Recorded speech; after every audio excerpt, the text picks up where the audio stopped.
senhor lembra de mim? O senhor lembra de mim? Não, eu não lembrava. Ela estava na portaria da rádio. Ela me esperou numa determinada manhã quando eu saía da rádio, justamente num dia que eu estava super apressado. Tinha um compromisso, mas aquela mulher me esperava, eu a cumprimentei, ela disse que queria falar comigo e eu nem falei que estava com pressa. Nem falei, juro que o primeiro sentimento que eu tive foi de pena. Aquela mulher tinha jeito de judiada, uma cara sofrida, judiada. O senhor se lembra de mim? Não, eu não me lembrei. Eu não me lembrei de jeito nenhum, mas por educação, eu parece que estou me lembrando, a sua fisionomia me é familiar. E ela me desmentiu. Não, o senhor não pode se lembrar. O senhor me viu uma vez só, e foi há 20 e tantos anos atrás. O senhor não se lembra, mas talvez vá se lembrar se eu contar como o senhor me conheceu. Conte, dona. E ela começou a contar. Eu morava em Guaianazes. Eu era uma mulher comum, casada, meu marido trabalhador, 5 filhos, uma luta gigantesca. Meu marido era um homem super trabalhador, era do tipo assim machão, do tipo quem manda sou eu, em qualquer lugar. Num determinado dia, meus filhos todos eram pequenos, isto há 22, 23 anos atrás. Meu marido todo dia, ele trabalhava e no final do dia de trabalho, antes de ir para casa, ele parava num determinado bar, ali no Lajeado, ali em Guaianazes, que o senhor conhece tão bem. Era tudo diferente, perto do cemitério. Perto do cemitério. O senhor, aquele dia, estava por ali. Meu marido parou no bar. Saiu uma briga danada. Meu marido não rejeitava a briga, mas naquele dia ele foi esfaqueado. Deram várias facadas nele. Eu nunca fiquei sabendo do motivo da briga.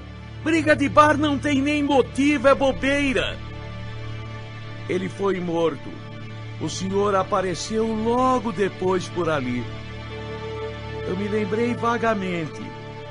Eu estava talvez na região. Me informaram do crime e eu fui e conversei com ela. Ela me contou a história dela. Ela que ficou com 5 filhos pequeninos para criar. Ela que ficou com 5 crianças pequenas para criar. Ela me contou, o senhor falou no rádio, que o pior agora era a criançada que ficava sem pai.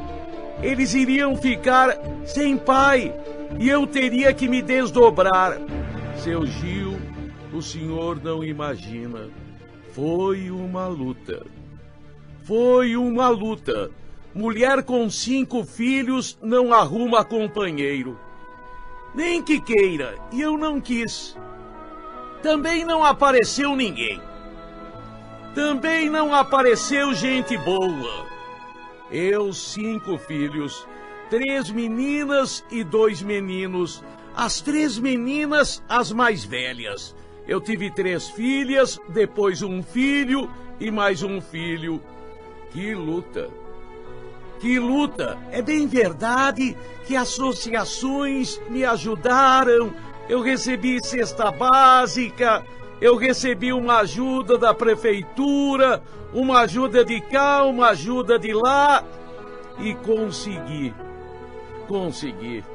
Não sei se consegui criar 5 filhos sem pai.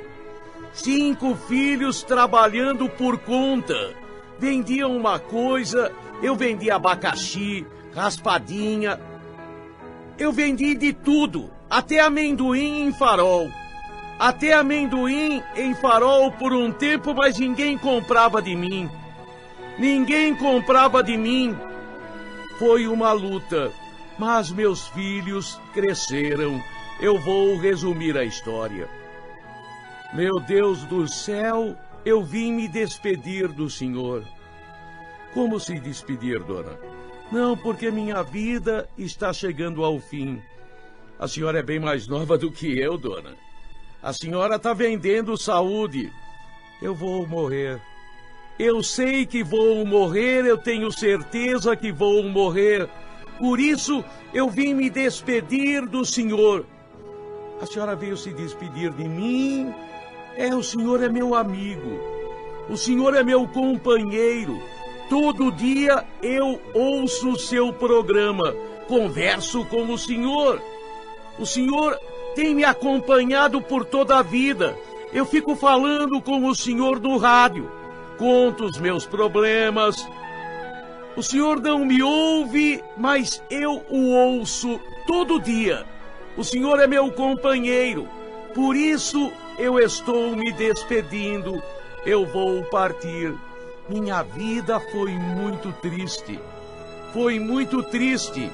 Aquela tristeza que o Senhor viu na morte do meu marido foi apenas o começo. Meus filhos cresceram. A Cléo, a mais velha, era bonita. Menina bonita, bonita, bonita, mas sem pai. Ela cresceu e foi muito assediada. Com 12 anos era namoradeira, namorava com Deus e o mundo.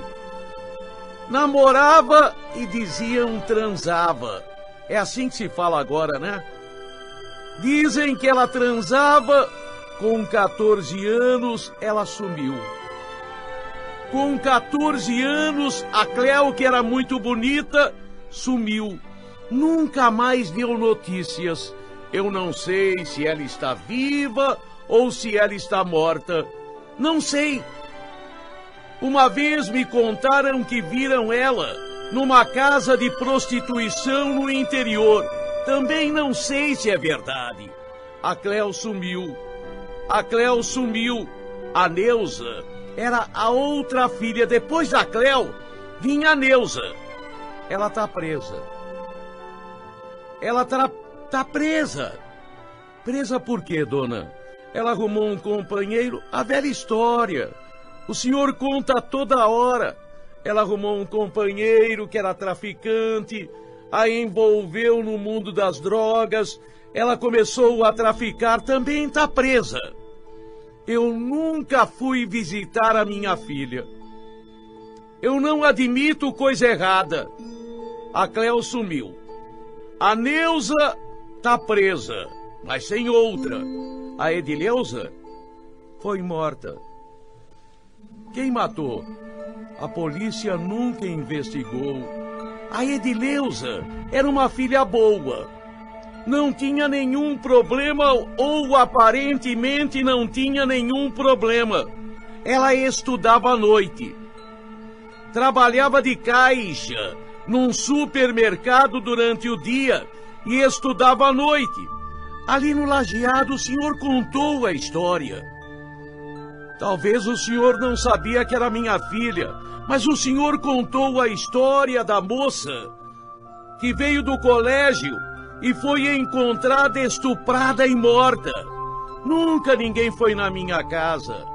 Nunca a polícia foi na minha casa fazer perguntas. Nunca se soube quem matou a Edileuza. Só se sabe que os livros dela ficaram espalhados pelo chão, os cadernos escolares pelo chão. Ela foi estrangulada, estuprada e morta. Das 3 filhas, seu Gil, a Cléo sumiu. Dizem que se prostituiu, mas sumiu. Não sei se está viva ou morta. A Neuza, para mim, morreu, mas está viva. Pra mim tá morta, mas tá viva, tá na cadeia, traficante. A Edileuza mataram. A Edileuza mataram. O Jorge tá preso também. Tá preso também o Jorge. Se envolveu com uma turma da pesada. O Jorge sempre foi revoltado. Sempre foi revoltado. Ele tinha 3 anos quando mataram o pai. Mas ele sempre foi uma criança revoltada. Revoltada. Com 15 anos já se metia com quadrilhas, já era ladrãozinho. Foi preso num assalto bobo a um mercadinho. Ele foi pego, confessou outros assaltos, está na cadeia no interior. Não sei nem em que cidade. Não vou visitar. Eu não apoio coisa errada. Mas sobrou um. Tinha sobrado, seu Gil. Tinha sobrado o Caquinho. Caquinho, ele tinha esse apelido porque era pequenininho, parecia um caquinho. Sabe, caquinho de qualquer coisa? Ele era pequeno, mas bonzinho. Dos filhos, o meu caçula foi o melhor. Dos filhos, o meu caçula foi o melhor. Amoroso, dedicado. Mataram também. Mataram. Mataram há pouco tempo. Não, o senhor não noticiou, não. O senhor não noticiou. Da Edileuza, o senhor falou. De meu marido que mataram, falou. Do meu Caquinho, eu fiquei até esperando o senhor falar. Mas foi um crime bobo. Ele foi encontrado perto do cemitério caído. Recebeu 3 tiros. Até hoje eu não sei porquê. Ele era bom. Será que foi assalto? Será que foi por alguma namorada? Mas ele não era namorador, ele era pequeno. Não sei. É uma dúvida que eu tenho. Desculpe estragar o seu dia, seu Gil. Minha história é muito triste. Eu carrego uma cruz pesada, mas está chegando a hora de eu partir também. Quantos anos a senhora tem? Ela sorriu e disse: quantos anos o senhor acha? Eu não ia falar 50, 60, 70. Não dava para imaginar. Ela falou 47 anos. Aparentava bem mais. Aparentava bem mais. Eu vim me despedir. A senhora está doente? Não, não estou doente, não. Só estou triste, mas eu sei que eu vou partir, e o senhor, que é meu único amigo, eu vim me despedir. Obrigado pela companhia, seu Gil. Obrigado pelos programas. Obrigado pelas conversas. Talvez já na semana que vem eu não esteja mais aqui. O senhor não vai ouvir. O senhor não ouve mesmo a minha voz. Ela deu aquele sorriso triste. Aquele sorriso em que a pessoa sorri, mas manifesta, ao invés de alegria, tristeza. Posso dar um abraço? Lógico. Aquele abraço foi um abraço apertado.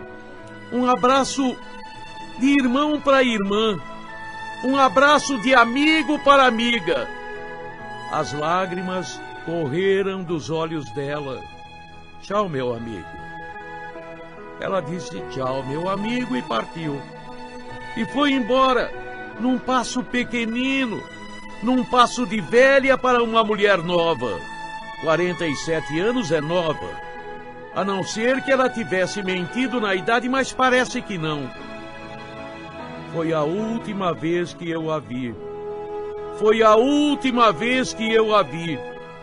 E aí, ela morreu. Ela morreu. Uma irmã dela, um mês e pouco depois, me ligou.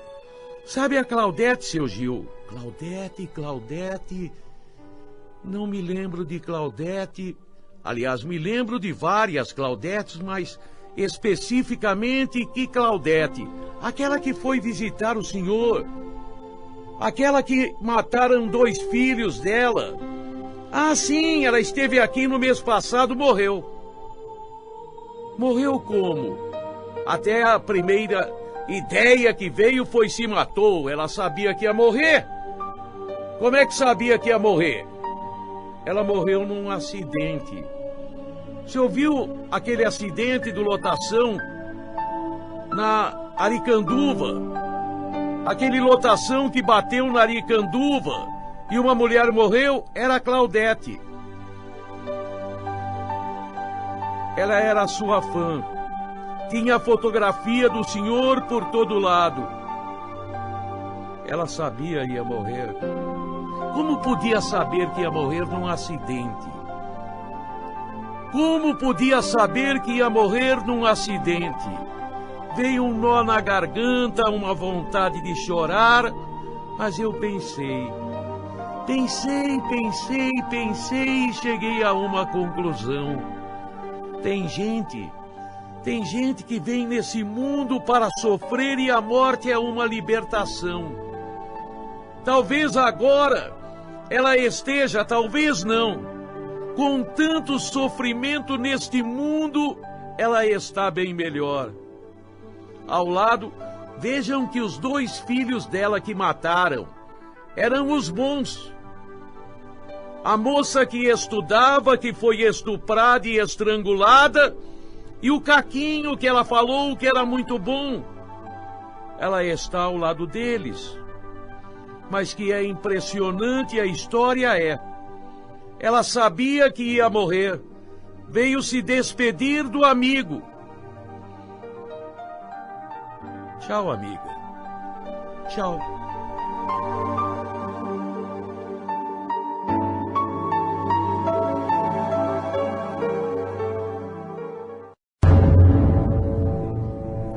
Ela precisava, ela necessitava, ela tinha necessidade de se controlar. Ela precisava se controlar, não demonstrar o ódio que ela sentia. Ela latejava de ódio. Ela latejava de raiva.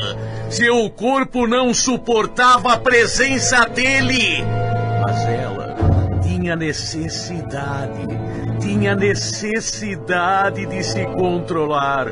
Ninguém poderia perceber. Mas o desejo dela era vingança. Ela precisava se controlar, mas ao mesmo tempo ela precisava bolar um plano de vingança. Rosângela, casada, e o alvo do seu ódio, de sua raiva, de sua ira, era exatamente seu marido, Dr. Marcos. Doutor só em dinheiro. Ele não tinha estudo nenhum, mas todos o chamavam de Dr. Marcos. Dr. Marcos, comerciante, empresário, homem de sucesso. Mas só ela sabia, sem escrúpulo nenhum, sem dignidade nenhuma, ele a maltratava. Não que ele batesse. Não. Nunca encostou a mão nela, mas a humilhava. Ela sabia das traições dele. Ele não fazia a mínima questão de esconder. Ele não escondia de jeito nenhum. Vinha todo manchado de batom. Vinha com marcas da farra, de outras mulheres. Ela nunca disse nada, mas ela não suportava. Nas raríssimas vezes que ele ia para o lado dela, nas raríssimas vezes que ele fazia amor com ela, ela sentia nojo dele. Ela pegou raiva, mas ódio, ódio, ódio, ódio, ódio, mas ela não queria demonstrar. Afinal de contas, ela dependia dele para tudo. As duas filhas dependiam do pai. Ela, economicamente, não tinha absolutamente nada. Ela também, emocionalmente, não tinha estrutura para viver só. Por isso, ela suportava. Por isso, ela fingia que era feliz. Mas era a mais infeliz das mulheres. O tempo correu, o tempo passou. E ele cada vez mais descarado. Ele atendia telefonema de mulheres em casa, no quarto. Ficava falando descaradamente com outras mulheres praticamente na frente dela. Que humilhação! Um dia ela se vingaria. Um dia ela iria se vingar. Mas era boa atriz. Fingia que era feliz. As filhas sabiam que a mãe não era feliz. As filhas desconfiavam das traições do pai. Comentavam com a mãe dizia: deixa pra lá, filha. Ele é homem. As meninas entraram na faculdade e uma delas arrumou um namorado. Aquele namorado o pai não gostou. O pai detestou aquele namorado. Era pobre. O pai viu nele alguma coisa de errado.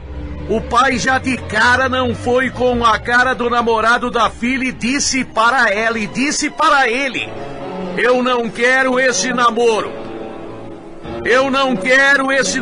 Pode sair da minha casa. E proibiu o namoro.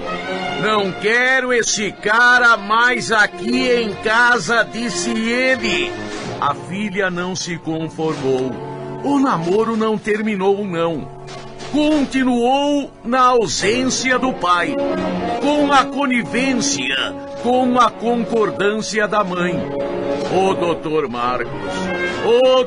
Marcos, ele era odiado, agora pelo namorado, pela filha e pela mulher. Pela filha e pelo namorado e pela outra filha também que não gostava dele. As conversas. Foi num dia que o próprio namorado tocou naquele assunto. Ele disse: eu não sei como vocês aturam este homem.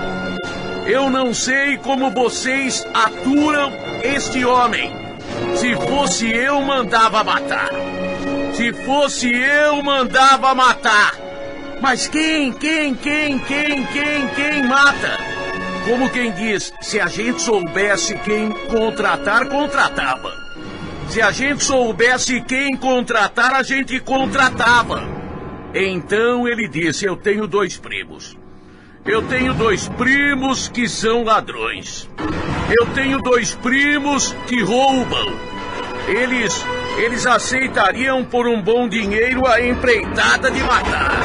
Começou numa conversa informal, numa conversa assim de cozinha, numa conversa como quem não quer nada. Mas a ideia foi amadurecendo, a ideia foi se tornando real. Ele conversa com os primos. Ah, por 100 mil a gente faz. 100 mil? 50 mil para cada um. Ele fala com a mulher, com a futura sogra, se é que um dia ele casaria com a moça. Olha, eu consegui os caras para matar seu marido. Eles querem 100 mil.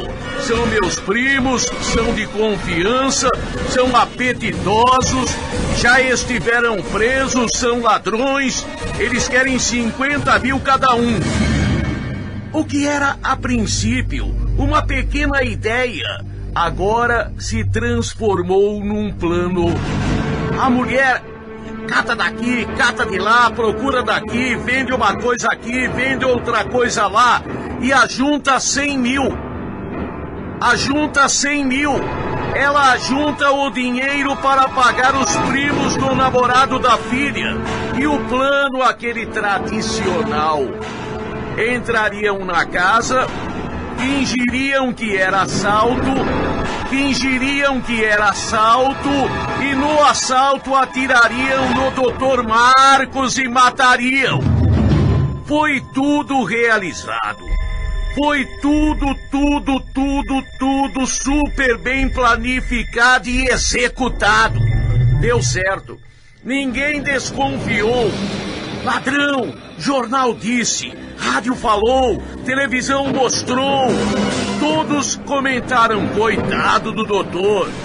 Assalto na casa dele, invadiram a casa e mataram. Para ajudar, ele deu uma reagida.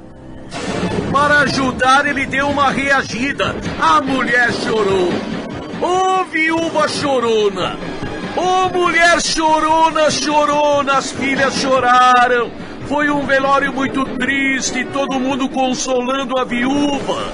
Todo mundo consolando, o tempo vai apagar. Pode, pepé, meus pêsames, meus sentimentos.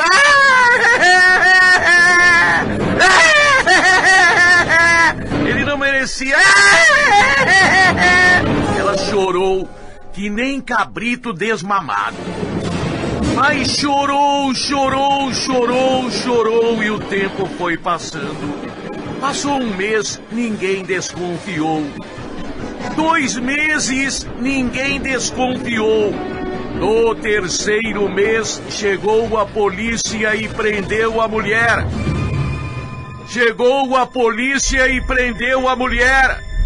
Tudo veio à tona. Tudo foi descoberto. Descoberto como se o plano era perfeito. Se ninguém havia desconfiado. A velha história também. Um dos primos do namorado que ganhou 50 mil comprou um carro zero. Começou a gastar com mulherada. A polícia tem informantes em todo canto. Um dos informantes da polícia, cagueta, chegou e falou, olha, aquele cara lá deve ter feito um assalto bom. Aquele cara comprou carro zero, tá gastando uma nota, tá nadando em dinheiro, deve ter feito a boa. A polícia pegou para interrogatório. Suspeito não sei do quê. Suspeito de ter feito alguma coisa. Jamais se imaginou que ele havia matado e recebido pelo crime que cometeu. Se imaginou que ele tinha praticado a boa. Um assalto vantajoso. Um assalto suntuoso. Um assalto com muito dinheiro. Se pegou o cara... Não, esse dinheiro é santo. Eu não, tô parado. E esse dinheiro veio da onde? Esse dinheiro veio, não foi de assalto. Esse dinheiro veio de outra fonte. E a polícia aperta. E olha que aperta mesmo. Quando a polícia aperta, não há parafuso que resista. Não há prego que não dobre. Ah, esse dinheiro, pô... a gente matou um cara aí, a mulher mandou pra cá e pagou a gente.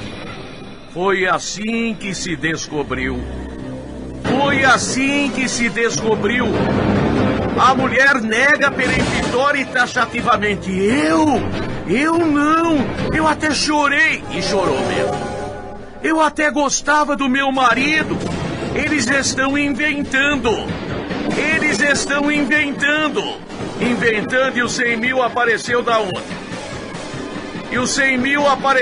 onde? Porque o outro foi pego também e entregou o dinheiro. O outro não tinha gasto um tostão. Tinha guardado direitinho. 100 mil apareceu, 50 mil mais carro novo. O dinheiro gasto em farra não deu para recuperar. Não deu para recuperar. Aliás, o dinheiro não foi devolvido para ninguém. Vai devolver para a viúva que gastou para mandar matar o marido, as filhas. Os ladrões foram julgados, condenados a 14 anos cada um. A mulher, por falta de provas, foi absolvida.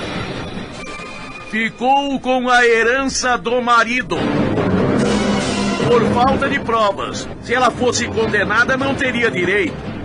Mas por falta de provas, contratou grandes advogados. Os caras, os ladrões, se retrataram em juízo. Ela não mandou.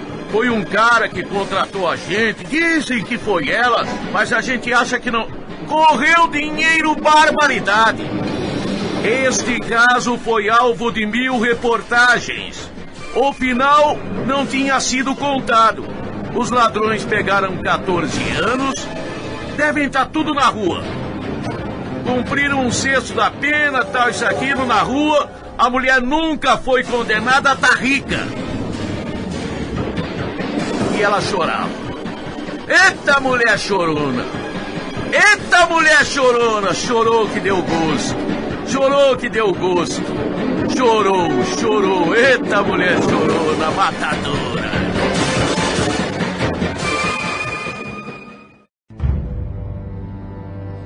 Tem muita gente ainda que vai morrer. Muita gente que vai pagar pelo seu erro. Muita gente que vai pagar pela humilhação que você me fez passar. Ainda tem muita gente. Ele mandava este recado. Norberto, ele dizia, ele falava, tem muita gente pra morrer. Ele falava sério. Todo mundo sabia que ele falava sério. Afinal de contas, a história estava em pleno desenvolvimento. Estava em pleno desenvolvimento. Aquele fato começou como namoro. Começou no interior sergipano. Começou no interior de Sergipe. Interiorzão mesmo. Norberto, ele começou a namorar com Cleusa. Só que Norberto era violento. Qualquer coisinha, ele queria bater na namorada. Ele ameaçava. Ele era violento. Ele gritava. Ele mandava. Queria ser obedecido em tudo. Bateu nela. Bateu na namorada. Bateu por quê? Sem mais nem menos. Não tem por que bater. Não existe esse bateu por quê. Não existe. Ele bateu. Bateu porque era violentíssimo. E depois pediu desculpas. Depois se humilhou. Desculpe. Nunca mais vai acontecer. Nunca mais, nunca mais, nunca mais. Mas aconteceu. Aconteceu numa festa. Aconteceu numa festa de casamento. Os dois, os namorados ali, Norberto e Cleusa. E de repente, sem nenhum motivo, se é que existe motivo, ele começou a invocar com ela. E na frente de todo mundo, na frente de todos que estavam naquela festa, ele começou a bater nela. Deu 3 tapas na cara. 3 tapas na cara. Ela saiu chorando da festa. Foi um charivari. Foi uma confusão enorme. A família dela, que tentou bater nele, ele enfrentou, sacou uma faca. Terminaram com a festa. Ele acabou com a festa. Ela jurou, não queria mais saber dele. Da primeira vez, ela aceitou, perdoou. Da segunda vez, na frente de todo mundo, haveria a terceira, a quarta, a quinta, a sexta, haveria uma infinidade de vezes, se ela permitisse. Mas ela disse: eu não quero saber de Norberto, nem pintado de ouro. Nem pintado de ouro. Eu não quero saber dele. Não quero saber dele. Não quero nunca mais ver a cara dele. Mas ele queria. Ele queria. Ele se sentiu humilhado.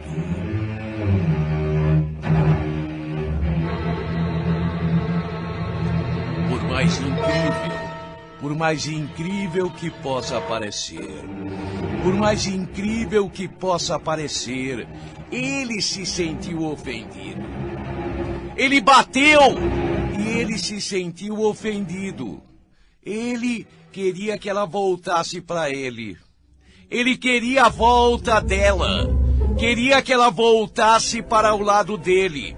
Queria porque queria. Queria que ela voltasse para o lado dele, mas ela não ia voltar. De jeito algum, de maneira nenhuma, ela não ia retornar. Chega de apanhar. Apanhou 2 vezes. Apanhou na festa, na frente de todo mundo. Ela tinha vergonha na cara. Ela tinha vergonha na cara. Não ia voltar para ele de jeito algum. Não ia voltar para ele de jeito nenhum. Ele começou a mandar recados. Se ela não voltasse, ela iria pagar muito caro. A família dela, a família se meteu, não se meteu? A família foi em defesa dela. A família queria que ela ficasse longe dele. A família dela pagaria.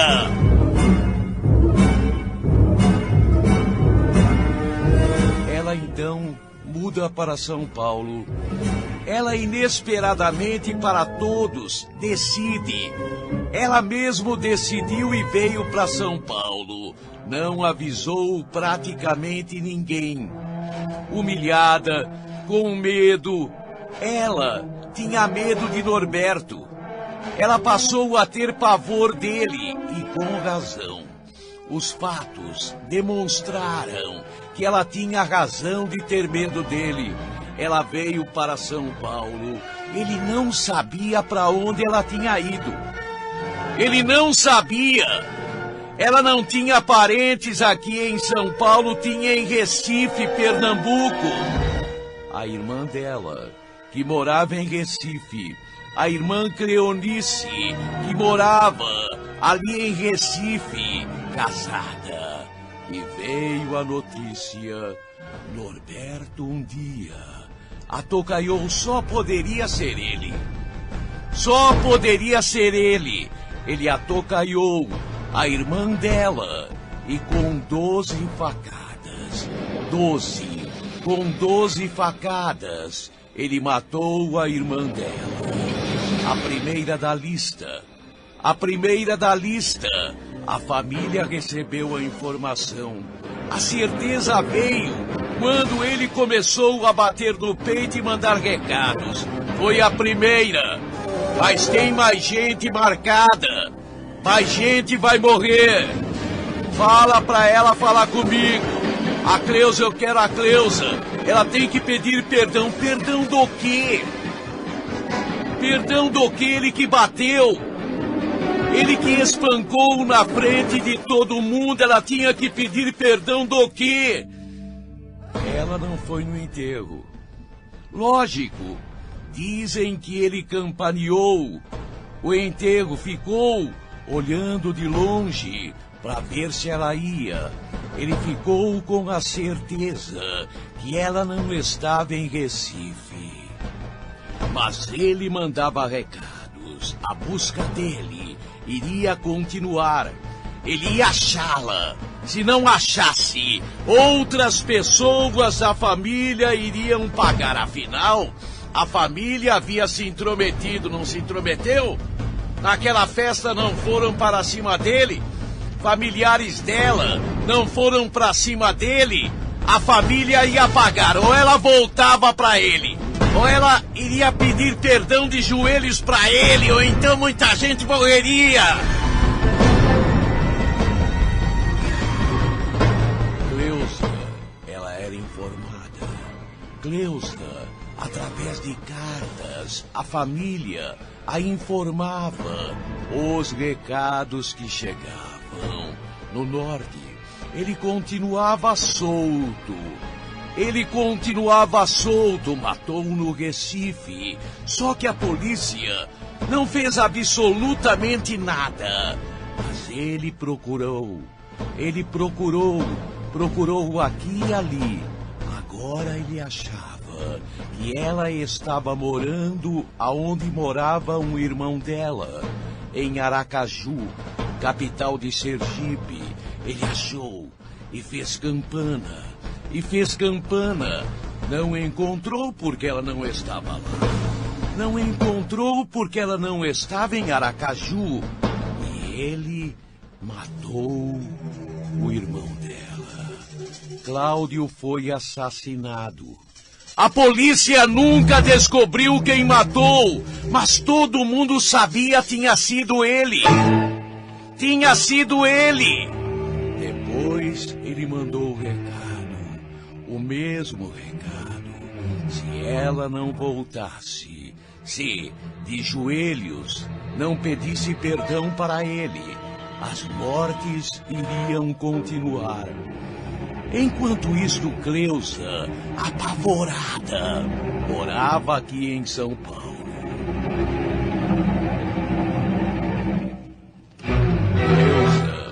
Cleusa arrumou um emprego, arrumou um namorado. Ela estava tentando viver, vivia amedrontada. O medo de encontrá-lo, de ser encontrada. O medo, a família, ela pediu, não escrevam para mim. Não escrevam, ele pode pegar uma carta e saber meu endereço. Não escrevam mais. Eu telefono. Ela só por telefone falava com seu pai e com sua mãe. Foi quando, num belo dia, ele apareceu aqui em São Paulo. Ele apareceu e, como por milagre, ele apareceu na região aonde ela estava morando. Ela viu, foi ela que viu. De repente, ela da janela da casa dela, vê na esquina, parecia um pesadelo, uma maldição, um pesadelo, parecia, mas não era. Era ele. Ele olhava para a casa dela. Ela estava vivendo já com aquele novo companheiro, Zé Pedro, bom rapaz. Zé Pedro, ela não tinha contado a história para Zé Pedro.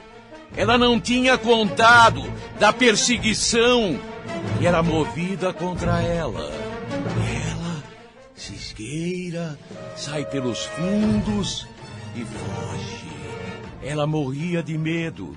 Ele na esquina, ele queria o quê? Matá-la! Ela foge. Ela vem para o centro de São Paulo. Vem para o trabalho dela. Ela, no dia seguinte, recebe a informação. O companheiro dela, Zé Pedro, foi assassinado. Foi morto a facadas. Não foi briga. Deve ter sido assalto, comentaram. Ela sabia que não. Ela sabia que tinha sido ele. Não iria nunca terminar. E agora ir para onde? Ela com medo nem vai à polícia. Ela tinha medo, pavor, terror.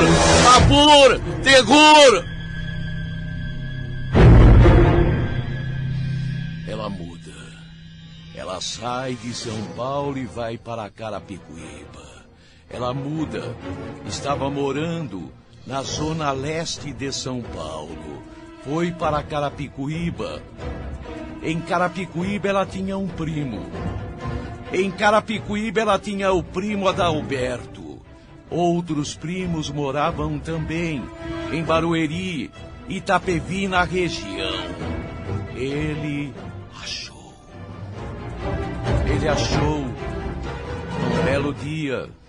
num belo dia, ele pega o primo dela, Adalberto, e quer saber dele, e quer saber aonde ela estava morando.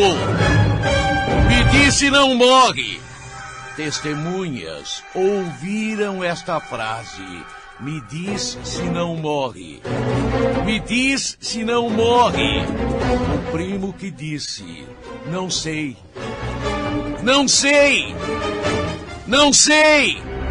Me disse não morre, não sei. E ele morreu. Era uma nova vítima. Era uma nova vítima. Norberto havia matado a irmã dela. Matou o irmão.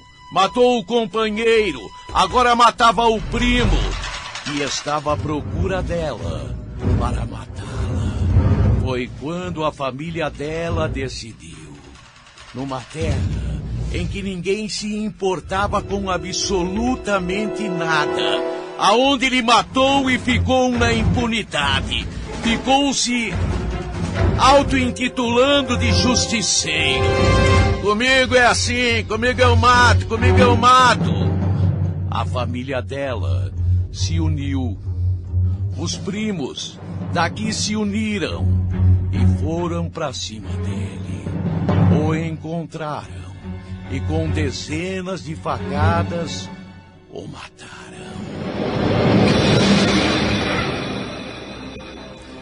Acabou o terror. Acabou o terror. Não. Ela continua fugida, porque a família dele lá jurou ela de morte. Foi ela culpada de tudo. Foi ela culpada de tudo, dizem. Ela deveria ter perdoado os tapas que levou. Foi ela culpada de tudo, da morte dele, dizem. Irmãos dele estão à procura dela. Se acharam, não sei. Eu fiquei sabendo da história até aqui.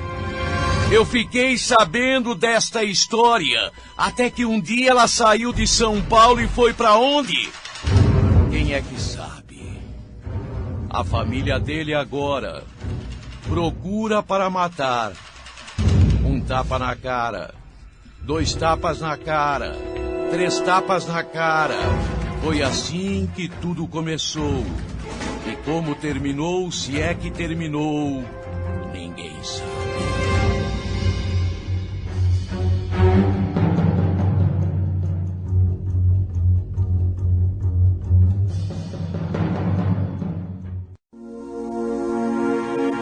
Eu era tão feliz. Eu era tão feliz que tinha medo. A única coisa que atrapalhava a minha felicidade era o medo. Medo de um dia perder aquela felicidade. Medo de um dia perder um dos meus entes queridos. Eu era feliz, tinha tudo que tinha sonhado. Não tinha riqueza, mas tinha uma vida felicíssima. Eu era muito feliz.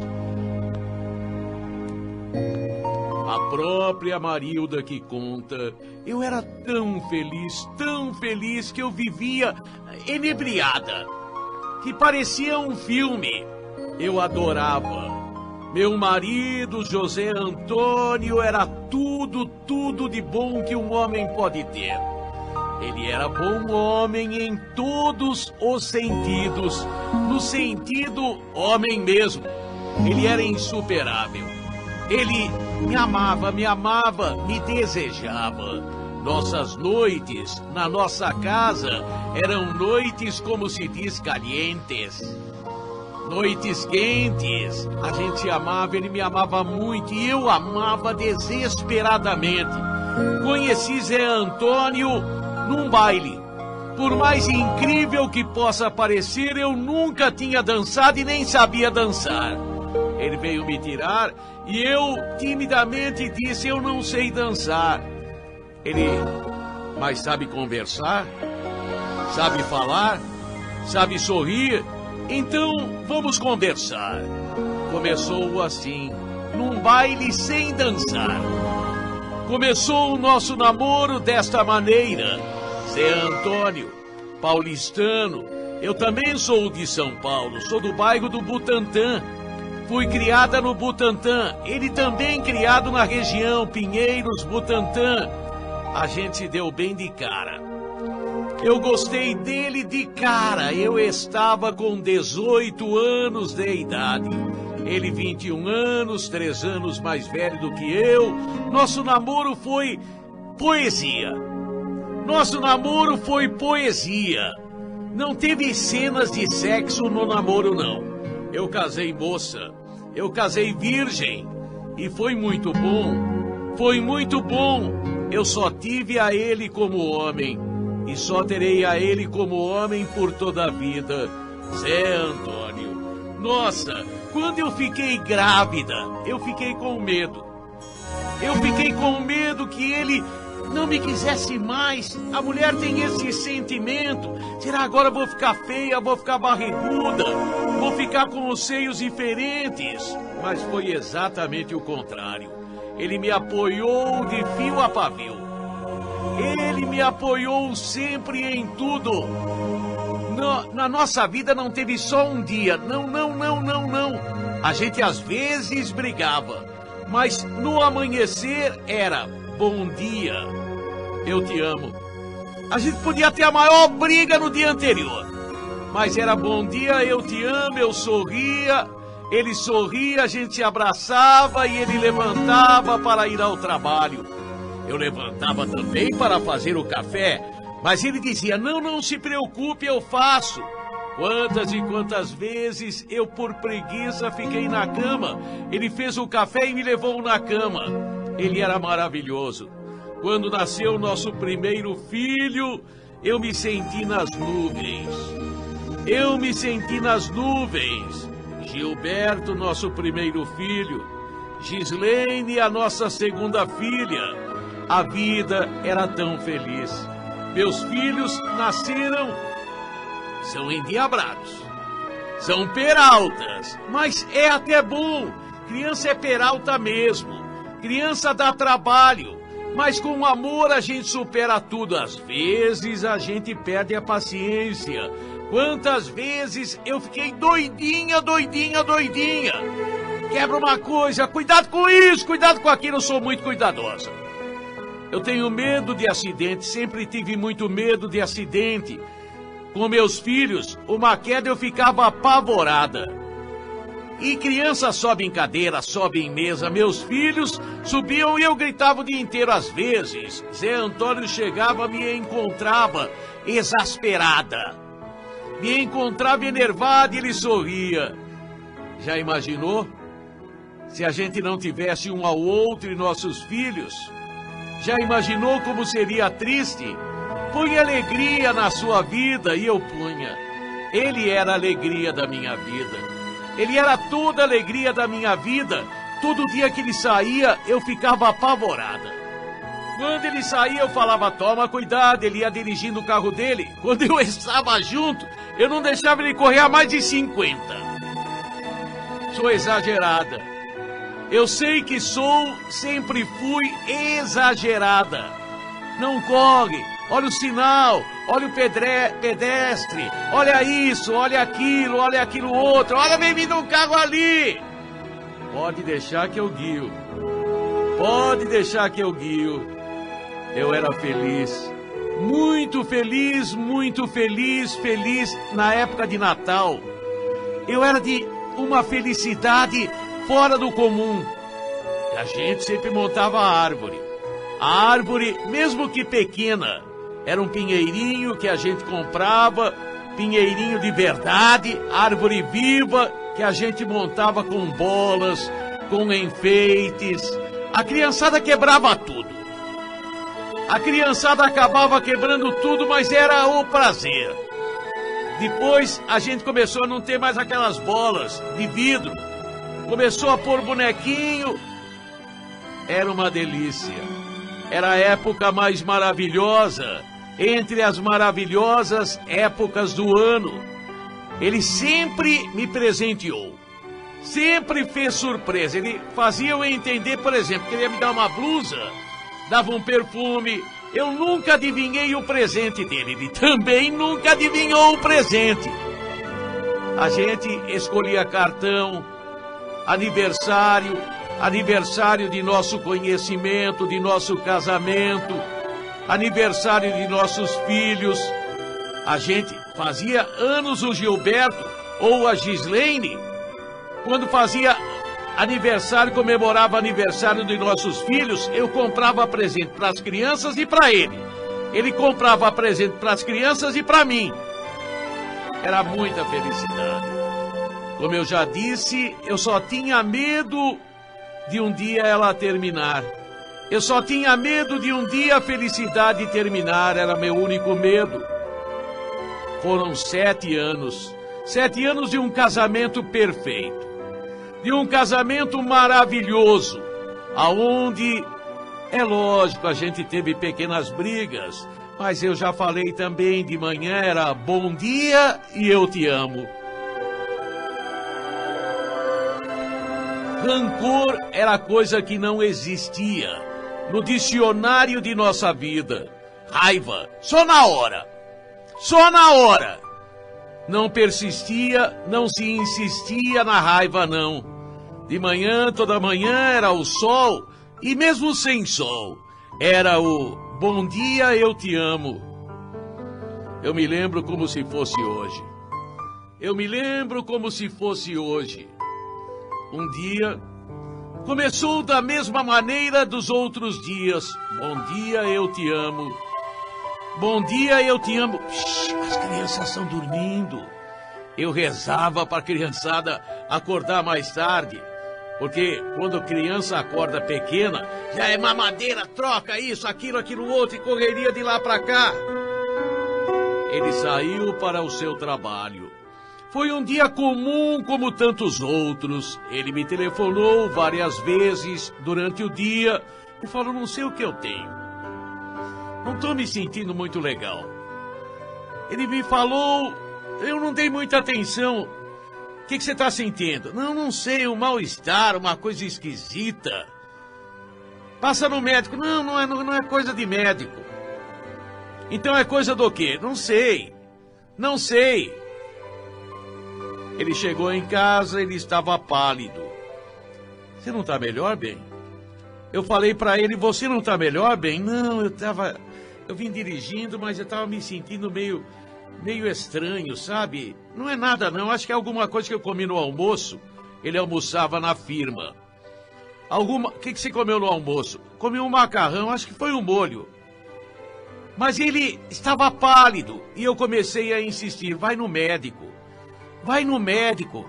Ele tinha direito à assistência médica pela firma na qual ele trabalhava, vai no médico. E ele falou, não é coisa de médico. Mas eu tinha medo. Eu sempre achei que ele deveria, ao primeiro sintoma de qualquer doença, correr ao médico. Vai ao médico, eu fiquei chateando, eu sei que chateei. Eu sei que falei demais. Vai ao médico. Até que ele decidiu, olha, não é coisa de médico. Mas só para te deixar satisfeita, só para te deixar feliz, eu vou no médico. Pegou a chave do carro, eu falei, não vai dirigindo não. Toma um táxi. Se for dirigindo é ruim. Se você se sentir mal, pode até desmaiar, pode perder a direção. Não é nada disso, mas eu insisti. Fui eu mesma que telefonei para o ponto de táxi. Tinha numa folhinha lá em casa o número do ponto do táxi e eu liguei. Logo depois o táxi chegou e ele foi ao médico.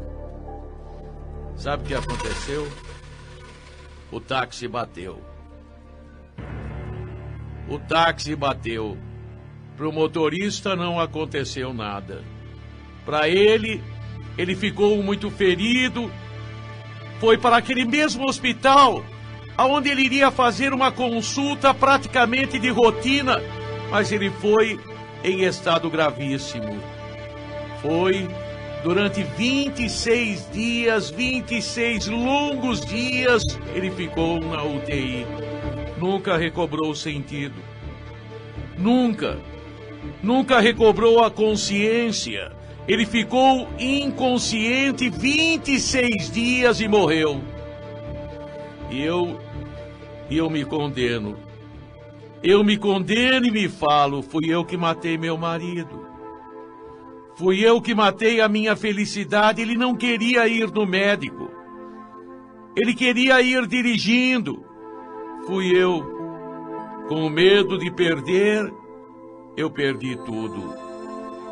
Como se ela fosse culpada. É lógico que não é. É lógico. O caminho da vida, os caminhos tortuosos da vida, escrevem histórias que as mentes mais imaginativas são incapazes de arquitetá-las. Quem escreveu essa história não sei o destino. Por quê? Já há 10 anos aconteceu este fato e ela não esquece. Foi o período mais feliz da minha vida, diz ela. Agora é a época em que eu me lembro mais. Em que eu me condeno, não tem que se condenar. Pelo contrário, você só fez o certo, insistiu para ele ir ao médico. A fatalidade e o acidente, como você poderia prever que aconteceria? Mas ela diz, é a época mais triste da minha vida.